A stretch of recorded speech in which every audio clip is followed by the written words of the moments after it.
Adriana Diaz is here in New York City. Good to have you back, Adriana. Yeah. Incredible reporting. Thank you. I think the first question I want to ask is, there is a perception in this country about what life is like in North Korea. I know you've got government handlers with you every step of the way, but what did you see?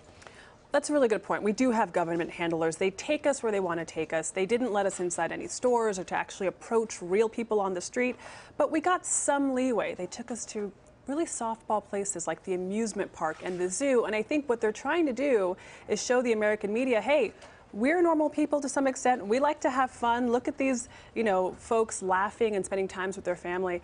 But at the same time, there is a strong sense in that country that it's controlled by the top, and they really worship their leader.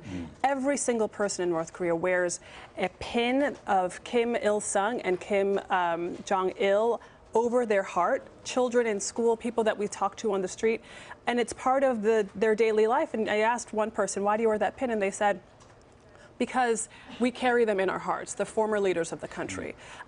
We went to a factory and another school where there are rooms that are essentially shrines to the leaders. So when those leaders visit the schools, a chair that they sat in is encased in a box. It's something. It's cult of personality. It really is. Did you try to ask them to go somewhere else that wasn't on their self-guided tour? Oh, sure, every day. And what would they say? They would say, it's not possible at this time. Oh, it's too dark if you want to go film there, and we said, we have lights, we can handle it. But suddenly it wasn't too dark to go to the amusement park the next night.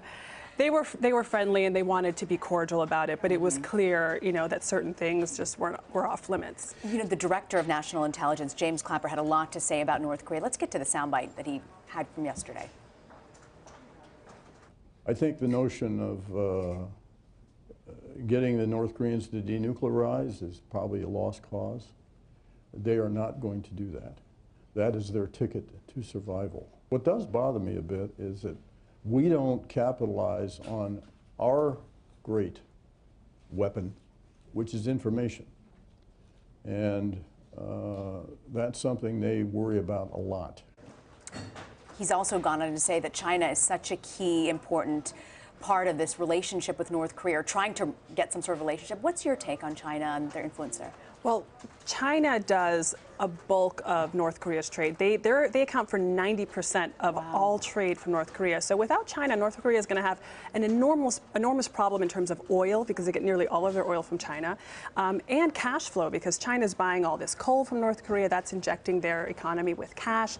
So China's a key player here, and it's up to China to really press North Korea, but they're allies and they're fellow communist comrades, and it's important to China to have a smooth relationship and a transition, because they also don't want North Korea to have nuclear weapons, but they think that they want this to be, they want to negotiate and really try to use diplomatic channels to resolve this. I love your question to that government person about whether or not they want Donald Trump or they prefer Hillary Clinton to be president of the United States. What's interesting is that Donald Trump, as you know, has called for Japan to have nuclear weapons, which the United States wrote that constitution for Japan saying they should never have nuclear weapons. I'm curious, he said that he wants somebody who's not threatening to North Korea, but did you get a sense that they have a preference at all? I tried so hard to get that preference, and each time he said, we have to wait and see. I said, all right, fine, you win. Yeah. I don't think they have a preference, or at least weren't willing to share that with us.